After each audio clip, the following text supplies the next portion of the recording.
жаткан Норуз менен куттуу болсун ырым дедим.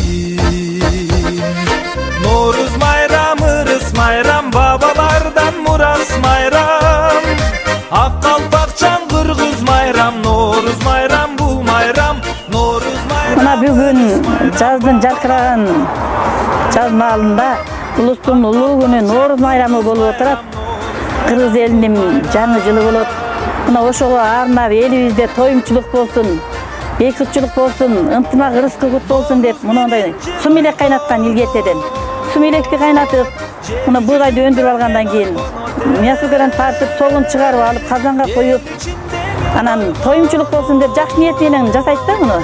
Кыргыз элибизде чынында ынтымак ырыс-кылгыт болсун, элибизде тынччылык болсун, бири-бирибизди сыйлаган, урматтуу сыйга бөлөнгөн биримдиктүү энелер бололук. Бардыгыбыз ушу жакшы тилеген энелер келип отурабыз. Бардыгыбыздын тилегибизди Кудайым куттулсун, кабыл кылсын, жакшылыктар болуп турсун. Эли журтубузда тынччылык болсун. Кыргыз майрам, Норуз майрам, бул майрам, Норуз майрам, ырыс майрам, бабалар